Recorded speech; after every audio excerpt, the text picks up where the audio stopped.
Yes hello everyone, welcome to my channel. इस video में आज हम स्टार्ट करेंगे चैप्टर नंबर 1, वो है chemical reactions and chemical equation. तो फर्स्ट यहाँ पर देखते हैं डेफिनेशन क्या लिखी हुई है। फर्स्ट है केमिकल रिएक्शन क्या होता है। तो chemical reaction are the processes in which new substances with new properties are form. एक ऐसा रिएक्शन जिसमें new substances with new properties form होती है, ऐसे प्रोसेस को हम क्या बोलते हैं, केमिकल रिएक्शन। जैसे अगर मैं लिख के दिखाऊं, carbon burns in air to form carbon dioxide. तो यहाँ पर जो रिएक्ट करते हैं उसे हम क्या बोलते हैं, रिएक्टेंट। तो जो हमारे पास लेफ्ट हैंड साइड में लिखे होते हैं इसे बोलते हैं रिएक्टेंट। और जो हमारे पास एक नया सब्सटेंस यहाँ पर बनेगा उसे हम क्या बोलते हैं, प्रोडक्ट। तो ये पता होना चाहिए कि रिएक्टेंट क्या होते हैं और प्रोडक्ट क्या होते हैं। ठीक है। इसके बाद कौन कौन से कैरेक्टरिस्टिक्स होते हैं केमिकल रिएक्शन के, यानी जब ये केमिकल रिएक्शन होता है तो क्या क्या होगा। एवोल्यूशन ऑफ गैस, यानी गैस रिलीज हो सकती है। फॉर्मेशन ऑफ प्रेसिपिटेट, प्रेसिपिटेट एक इनसॉल्युबल सब्सटेंस है, वो बन सकता है। Change in colour, change in temperature, change in state. इसके बाद आते हैं प्रेसिपिटेट। प्रेसिपिटेट क्या होता है, किसी भी रिएक्शन में कोई अगर इनसॉल्युबल सब्सटेंस बच जाता है जो कि सॉल्यूशन में डिसॉल्व नहीं होता तो उसे हम क्या बोलते हैं, प्रेसिपिटेट। नेक्स्ट आते हैं कि ये हमने कर लिया कैरेक्टरिस्टिक्स ऑफ केमिकल रिएक्शन। अब आते हैं केमिकल इक्वेशन। केमिकल इक्वेशन क्या होता है हमारे पास, ये एक मेथड होता है जिससे हम एक केमिकल रिएक्शन को रिप्रेजेंट कर सकते हैं with the help of symbols and formulae of the substances involve in it. तो उसे हम क्या बोलते हैं, chemical equation. Now chemical equation का बैलेंस होना जरूरी है, और बैलेंस केमिकल इक्वेशन का ये मतलब है कि चाहे हमारे पास रिएक्टेंट हो चाहे हमारे पास प्रोडक्ट हो, दोनों साइड में जो नंबर ऑफ एटम्स हैं वो सेम होने चाहिए। तो उसे हम क्या बोलते हैं, balance chemical equation. A chemical equation in which the number of atoms on the reactant side should be equal to the number of atoms on the product side. तो ऐसी इक्वेशन को हम क्या बोलते हैं, बैलेंस केमिकल इक्वेशन। अब हम check करते हैं इक्वेशन को बैलेंस कैसे करना है। तो बैलेंस करने के लिए हमें चेक करना है कि नंबर ऑफ एटम कितने हैं। जैसे मान लो यहाँ पर एक एटम है जिंक का, यहाँ पर भी जिंक का एक एटम है। हाइड्रोजन के दो एटम है, इधर भी हाइड्रोजन के दो एटम है। और सल्फर का एक एटम है, इधर भी एक है। ऑक्सीजन के चार है, यहाँ पर भी चार है। इसका मतलब ये जो इक्वेशन है ये इक्वेशन बैलेंस है। इसके बाद है हमारे पास सेकंड। तो फर्स्ट इक्वेशन ऑलरेडी बैलेंस है हमारे पास, इसमें हमें कुछ भी चेंजेस नहीं करने। सेकंड है H2। अब यहाँ लिखा हुआ है H2 प्लस Cl2, और ये हमें देगा HCl। अब हाइड्रोजन के दो एटम है बट यहाँ पर तो एक है। क्लोरीन के दो एटम है बट यहाँ पर एक है। इसके लिए हम क्या करेंगे, दोनों के आगे HCl के आगे, इस पूरे कंपाउंड के आगे हम 2 लगा देंगे। यहाँ 2 लगाने से हाइड्रोजन भी 2 हो गया और क्लोरीन भी 2 हो गया। तो अब ये इक्वेशन बैलेंस हो गई है। तो हमारा फाइनल आंसर होगा H2 plus Cl2 will give 2HCl। ये आंसर हो जाएगा। यानी हमने करना क्या है, वो जो कंपाउंड है उसके आगे लगा सकते हैं हम कोई भी नंबर, उसके नंबर ऑफ एटम्स को चेंज करने के लिए। आगे करते हैं इसके बाद हम। अब जैसे मेरे पास यहाँ पर एक रिएक्शन दिया हुआ है, जैसे मेरे पास यहाँ पर कई सारे रिएक्शंस दिए हुए हैं, तो इसको हम करते हैं barium chloride. Now what is barium chloride. Barium chloride का फॉर्मूला लिखते हैं, वो क्या होता है। बेरियम क्लोराइड हमारे पास यहाँ पर है BaCl2। ये रिएक्ट कर रहा है पोटेशियम सल्फेट यानी K2SO4 से। ये बनेगा बेरियम सल्फेट BaSO4, और है पोटेशियम क्लोराइड KCl। तो बेरियम का एक एटम है, इधर भी एक है। एक तो क्लोरीन के दो एटम है बट यहाँ एक है, और पोटेशियम के दो एटम है, यहाँ भी एक है। तो वही तरीका, KCl के आगे 2 लगा देते हैं। तो पोटेशियम भी 2 हो गया, क्लोरीन भी 2 हो गया, और SO4 एक ही बार है, SO4 एक ही बार है। तो अब ये इक्वेशन बैलेंस हो गई है हमारे पास। तो इसे हम क्या बोलेंगे, बैलेंस केमिकल इक्वेशन। अगले पे आते हैं, पोटेशियम ब्रोमाइड। ये है KBr प्लस बेरियम आयोडाइड, ये है BaI2। ये बनेगा पोटेशियम आयोडाइड Ki, और ये बनेगा बेरियम ब्रोमाइड BaBr2। तो देखते हैं इस पर क्या होगा। एक तो ब्रोमीन के दो एटम है और रिएक्टेंट वाली साइड में एक ही एटम है, तो यहाँ 2 लगा देते हैं। अब इससे पोटेशियम भी 2 हो गया, तो यहाँ पर भी 2 लगा देते हैं, और आई भी 2 हो गया, आई यहाँ पर 2 है। तो अब ये इक्वेशन बैलेंस हो गई। फिर है जिंक कार्बोनेट। जिंक कार्बोनेट होता है ZnCO3। क्या दे रहा है ये, zinc oxide plus carbon dioxide. Check करते हैं एक बार। जिंक का एक ही एटम है, इधर एक है। कार्बन का एक एटम है, इधर एक है। और ऑक्सीजन के 3 एटम है, और यहाँ पर भी 3 एटम है। तो ये इक्वेशन बैलेंस हो गई। अब हम कह सकते हैं कि ये इक्वेशन हमारी बैलेंस है। दैट इज ZnCO3, यहाँ पे था ZnCO3, तो ZnCO3 will give ZnO plus CO2। Balance हो गई इक्वेशन। सिक्स वाली है हाइड्रोजन यानी H2 कंबाइन कर रहा है क्लोरीन से, और क्या दे रहा है HCl। तो हमें दिख रहा है कि हाइड्रोजन के दो एटम है और क्लोरीन के दो एटम है, तो क्या करेंगे, HCl के आगे 2 लगा देते हैं, और ये इक्वेशन बैलेंस हो गई। नेक्स्ट है फिर magnesium, that is Mg, react कर रहा है HCl से, और क्या बनाएगा, MgCl2 और H2। सो क्लोरीन के 2 एटम है और हाइड्रोजन के 2 एटम है, तो क्या करेंगे इसमें हम HCl के आगे 2 लगा देंगे। HCl के आगे 2 लगाने से इक्वेशन बैलेंस हो जाएगी। तो इस तरह हमने किया इक्वेशन को बैलेंस करना। आगे चलते हैं types of reactions.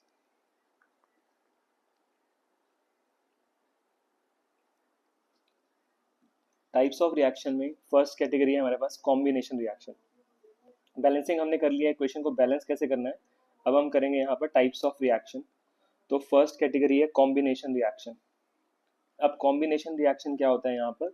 Combination reaction कहता है यहाँ पे those reactions in which two or more reactant combine to form a single product. तो जिसमें टू और मोर रिएक्टेंट, जिसमें यहाँ पर टू और मोर रिएक्टेंट मिलके एक सिंगल प्रोडक्ट बनाते हैं तो उसे हम क्या बोलते हैं? Combination reaction. यही डेफिनेशन है, those reactions in which two or more reactant combine to form a single product are called combination. जैसे कि यहाँ पर हमारे पास है H2 प्लस O2, ये मिलके क्या बनाएंगे? Water, that is H2O। Carbon plus O2 ये बनाएगा CO2, तो ये भी किसका एग्जाम्पल है? कॉम्बिनेशन का। और सबसे इंपॉर्टेंट जो एक्टिविटी बेस्ड क्वेश्चन है वो है reaction of calcium oxide with water. तो कैल्शियम ऑक्साइड इज CaO, ये रिएक्ट कर रहा है वाटर से और ये बनाएगा कैल्शियम हाइड्रोक्साइड। तो कैल्शियम ऑक्साइड विग्रसली रिएक्ट करता है वाटर से टू प्रोड्यूस कैल्शियम हाइड्रोक्साइड और इस रिएक्शन में हीट रिलीज होती है। ठीक है, अब ये जो सॉल्यूशन है कैल्शियम हाइड्रोक्साइड का, ये यूज होता है वाइट वॉशिंग में।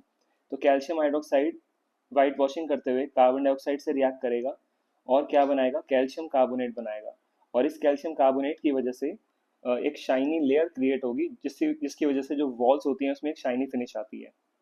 तो क्या ध्यान रखना है इस रिएक्शन में कि कैल्शियम हाइड्रोक्साइड रिएक्ट कर, कैल्शियम हाइड्रोक्साइड यूज कर रहे हैं हम किसमें? वाइट वॉशिंग में। तो कैल्शियम हाइड्रोक्साइड जो कंपाउंड बना था इस रिएक्शन में वो कहाँ यूज होगा? ये यूज होगा वाइट वॉशिंग में। और वाइट वॉशिंग करते हुए ये CO2 से कंबाइन करेगा और क्या निकलेगा? CaCO3 plus H2O। और CaCO3 जो कंपाउंड बना है calcium carbonate, so calcium carbonate की वजह से वॉल्स में एक शाइनी फिनिश आएगी। ठीक है, और प्लस वाटर, जो एक्स्ट्रा वाटर है वो इवेपोरेट हो जाएगा। तो ये हमने कर लिया। अब आते हैं नेक्स्ट कैटेगरी, वो है हमारे पास डीकॉम्पोजिशन रिएक्शन। नेक्स्ट कैटेगरी है हमारे पास decomposition reaction which is the opposite of combination reaction. Combination में क्या क्या हो रहा था?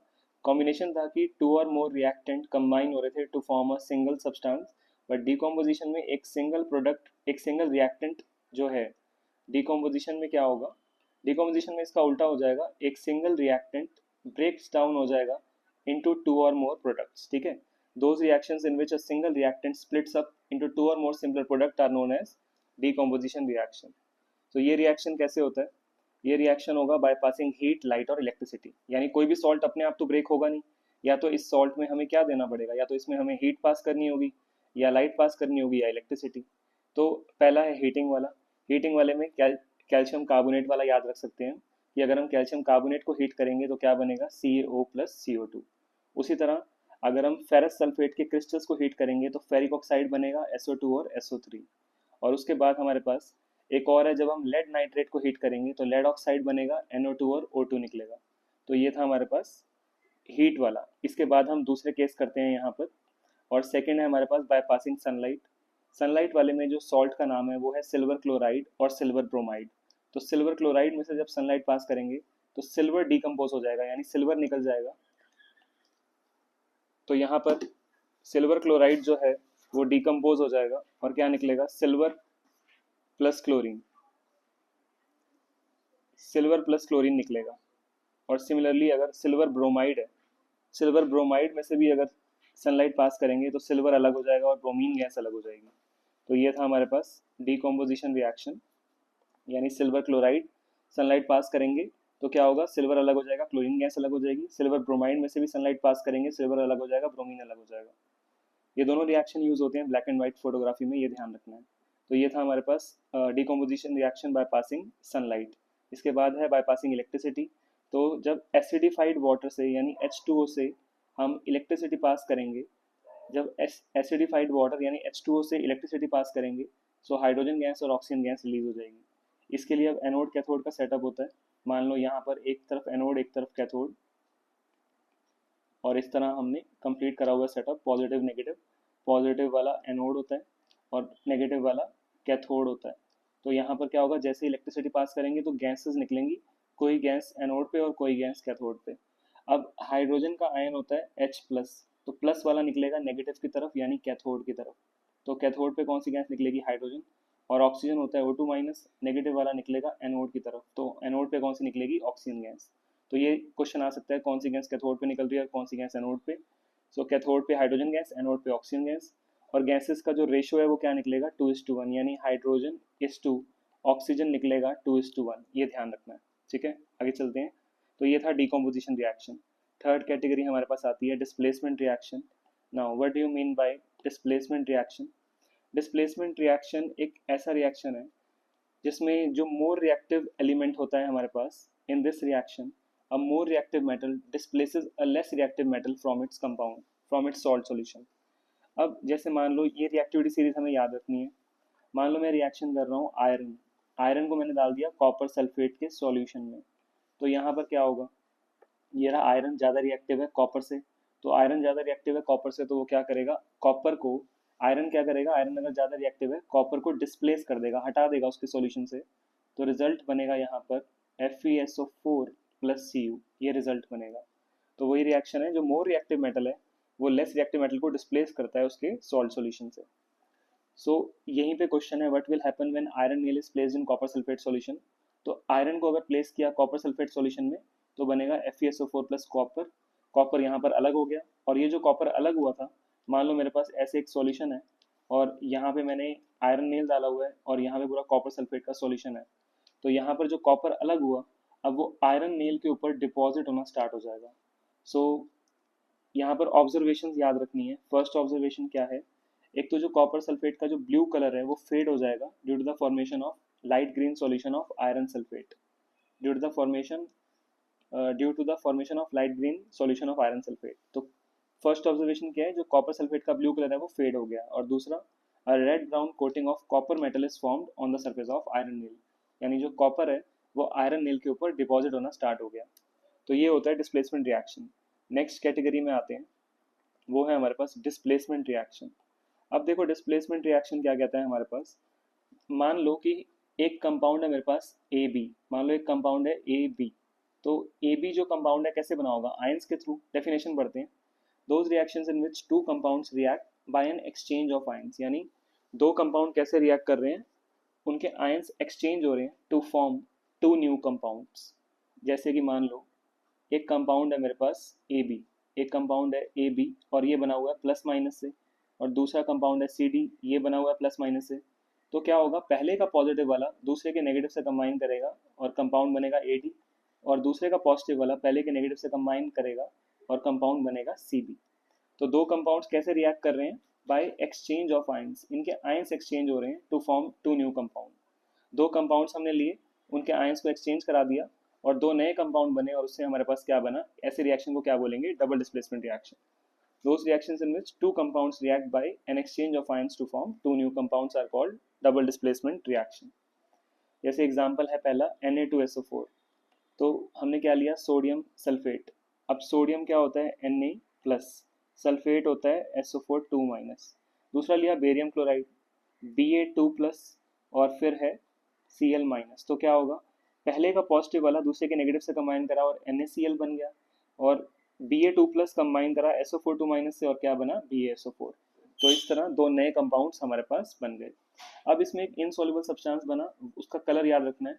इनसॉल्युबल सब्सटेंस है बेरियम सल्फेट और उसका कलर है वाइट, इसीलिए इसे वाइट पीपीटी बोलेंगे। तो ये था हमारे पास फर्स्ट रिएक्शन। इस तरह होगा डबल डिस्प्लेसमेंट रिएक्शन। और अगर एग्जाम में लिखने को आता है प्रेसिपिटेशन रिएक्शन क्या होते हैं, तो प्रेसिपिटेशन रिएक्शन में सिर्फ डेफिनेशन चेंज कर देंगे कि जिस रिएक्शन में एक इनसॉल्युबल सब्सटेंस बना उसे बोलते हैं प्रेसिपिटेशन रिएक्शन। एग्जाम्पल सेम रहेगा जैसे अभी हमने डबल डिस्प्लेसमेंट का किया था, क्योंकि डबल डिस्प्लेसमेंट वाले में भी प्रेसिपिटेट आ रहा है, तो यही वाला रिएक्शन जो है हम यहाँ पे यूज करेंगे प्रेसिपिटेशन रिएक्शन में। अगली कैटेगरी आती है एक्सोथर्मिक और एंडोथर्मिक रिएक्शन। तो those reactions in which heat is evolve, जिस रिएक्शन में हीट रिलीज होती है उसे हम क्या बोलते हैं? Exothermic reaction. हीट की जगह हम एनर्जी भी लिख सकते हैं, ठीक है। यानी those reaction in which energy is evolve, यानी एनर्जी रिलीज हो रही है या हीट रिलीज हो रही है, तो उसे बोलते हैं exothermic reaction. Example burning of natural gas CH4 plus O2 CO2 plus H2O plus heat energy. दूसरा एग्जाम्पल है यहाँ पर burning of carbon in air. तो कार्बन अगर बर्न होगा तो इस केस में भी क्या होगा? सी प्लस ओ टू, यहाँ पर क्या होगा, C plus O two will give C O two plus heat, तो ये भी कौन सा एग्जाम्पल हुआ, exothermic. Respiration is an exothermic process. Respiration में क्या होता है, during digestion carbohydrate broke down हो जाता है ग्लूकोज में, और ग्लूकोज कंबाइन करेगा ऑक्सीजन से, और क्या रिलीज होगी, एनर्जी। तो क्योंकि इस रिएक्शन में एनर्जी रिलीज होती है, बिकॉज रेस्पिरेशन क्या होता है, फूड में से एनर्जी निकालना। फूड में से एनर्जी निकलने, जब जो हम फूड खाते हैं वो फूड में से एनर्जी जब हम निकाल लेते हैं, यानी अगर मैं लिख के दिखाऊं यहाँ पर, तो ये रिएक्शन आप देखो, ये फूड है और यहाँ पर ये ऑक्सीजन से कंबाइन कर रहा है, और यहाँ पर क्या निकल रहा है, CO2, और क्या निकल रहा है साथ में, H2O प्लस एनर्जी। यानी फूड में से हम एनर्जी निकाल रहे हैं, तो उसे हम क्या बोलते हैं, रेस्पिरेशन। तो रेस्पिरेशन एक एक्सोथर्मिक रिएक्शन है, बिकॉज रेस्पिरेशन की प्रोसेस में एनर्जी रिलीज हो रही है। तो व्हाट इज रेस्पिरेशन, रेस्पिरेशन एक ऐसी प्रोसेस है जिसमें फूड में से एनर्जी निकलती है with the help of oxygen. तो फूड ब्रेक डाउन हो रहा है with the help of oxygen, और क्या निकल रही है, एनर्जी। सो क्योंकि एनर्जी रिलीज हो रही है, इसीलिए क्या बोलते हैं इसको, एक्सोथर्मिक रिएक्शन।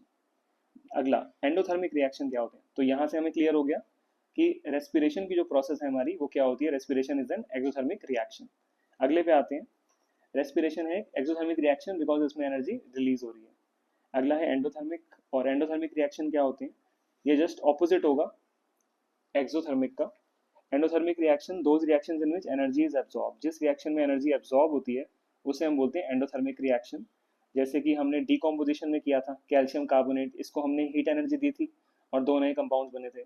तो किसी भी रिएक्शन में अगर एनर्जी एब्जॉर्ब हो रही है तो उसे क्या बोलेंगे, एंडोथर्मिक रिएक्शन। और जितने भी डीकॉम्पोजिशन रिएक्शन है उन सब में एनर्जी एब्जॉर्ब होती है, दैट इज वाई उन्हें क्या बोलते हैं, endothermic reaction. So all decomposition reactions are endothermic reactions, ठीक है, बिकॉज उन सब में एनर्जी रिक्वायर होती है। जितने भी डीकॉम्पोजिशन रिएक्शन है they require energy in the form of heat, light और electricity, that is why all the decomposition reaction are called endothermic reaction. अगला है कोरोजन और रेंसिडिटी। कोरोजन क्या होता है, एक ऐसी प्रोसेस है जिसमें हमारे जो मेटल्स हैं वो एयर या मॉइस्चर के कॉन्टैक्ट में आते हैं, और उनकी लेयर, उनके ऊपर एक लेयर चढ़ना स्टार्ट हो जाती है। when metals are gradually eaten up by the action of air and moisture on their surface, they are called corrosion. Corrosion में ब्लैक कोटिंग आएगी सिल्वर पे, ग्रीन कोटिंग आएगी कॉपर के ऊपर, ये सब एग्जाम्पल है कोरोजन के। और कोरोजन डैमेज करता है कार बॉडीज को, ब्रिजेस को, आयरन शिप्स को, ठीक है। कोरोजन ऑफ आयरन एक सीरियस प्रॉब्लम है, बिकॉज डैमेज आयरन को रिप्लेस करने के लिए large amount of money will get use, that is why corrosion of iron एक सीरियस प्रॉब्लम है। उसी तरह रेंसिडिटी क्या होता है, अब रेंसिडिटी एक कंडीशन है जिसमें हमारे ऐसे फूड आइटम्स जिसमें फैट और ऑयल होता है, जब ये ऑक्सीजन के कांटेक्ट में आएंगे, यानी जब फूड आइटम्स जिसमें फैट और ऑयल होता है जब ये ऑक्सीजन के कांटेक्ट में आएंगे, तो ऐसी कंडीशन को हम बोलते हैं रेंसिडिटी, और इसमें अनप्लीजेंट स्मेल आती है और टेस्ट चेंज होता है। अब रेंसिडिटी को प्रिवेंट करने के जो मेथड्स हैं हमें वो देखने हैं, how to prevent rancidity. So rancidity prevent करने के लिए हम क्या क्या देख कर सकते हैं, यहाँ पे हम फूड को रख सकते हैं रेफ्रिजरेटर में, keeping the food in refrigerator, keeping the food in air tight container. हम एंटीऑक्सीडेंट्स डाल सकते हैं, एंटीऑक्सीडेंट्स क्या करेंगे, ऑक्सीडेशन ऑफ फूड को प्रिवेंट करेंगे, यानी फूड को ऑक्सीडाइज नहीं होने देंगे, तो ऐसे सब्सटेंस को क्या बोलते हैं, एंटीऑक्सीडेंट्स। और हम क्या कर सकते हैं, चिप्स के पैकेट में नाइट्रोजन गैस डाल सकते हैं, बिकॉज नाइट्रोजन एक अनरिएक्टिव गैस है, वो फूड आइटम को रेंसिडिटी से प्रिवेंट करेगी। सो ये भी एक इंपॉर्टेंट क्वेश्चन है, how to prevent rancidity. Last topic है चैप्टर का, oxidation and reduction reaction. Now what is oxidation, addition of oxygen to a substance and removal of hydrogen from a substance. दो definition है, या तो oxygen का add होना किसी भी सब्सटेंस में, या हाइड्रोजन का रिमूव होना किसी भी सब्सटेंस से, तो उसको हम क्या बोलते हैं, ऑक्सीडेशन। रिडक्शन क्या होता है, रिडक्शन होता है इसका उल्टा, एडिशन ऑफ हाइड्रोजन सब्सटेंस, या तो हो जाएगा the addition of hydrogen to a substance, या फिर the removal of oxygen from a substance, इसको हम क्या बोलेंगे, रिडक्शन। तो एक ऐसा रिएक्शन जिसमें ऑक्सीडेशन रिडक्शन एक साथ होता है तो उसे हम बोलते हैं redox reaction. Those reactions in which oxidation and reduction takes place simultaneously are called redox reaction. जैसे एक एग्जांपल लिखा हुआ है CuO plus H2 Cu plus H2O। अब रिएक्टेंट वाली साइड में H2 है, H2 वहां जाके क्या बन गया, H2O। H2 में क्या ऐड हुआ, ऑक्सीजन, तो इसे हम क्या बोलेंगे, ऑक्सीडेशन। यहाँ पर हम क्या बोलेंगे, इसे ऑक्सीडेशन। और दूसरा है कॉपर ऑक्साइड, कॉपर ऑक्साइड वहां जाके क्या बन गया, कॉपर, तो इसका मतलब यहाँ पर क्या हुआ, यहाँ पर ऑक्सीजन हट गई, और ऑक्सीजन के हटने को हम क्या बोलते हैं, रिडक्शन। तो इसीलिए ऊपर हम क्या लिखेंगे, कॉपर ऑक्साइड, कॉपर ऑक्साइड में से ऑक्सीजन हट गई और क्या बना, कॉपर, तो इसको बोलेंगे रिडक्शन। तो एक ऐसा रिएक्शन जिसमें ऑक्सीडेशन रिडक्शन दोनों हो गई, तो इसे हम क्या बोलते हैं, रिडॉक्स रिएक्शन। अब हमें यहाँ पे इसका आंसर लिखना पड़ेगा कि कौन सा सब्सटेंस ऑक्सीडाइज हुआ है। तो देखो यहाँ पर हाइड्रोजन हमारा, हाइड्रोजन में ऑक्सीजन ऐड हुई है तभी तो बना H2O, तो ऑक्सीडाइज कौन सा हुआ, H2।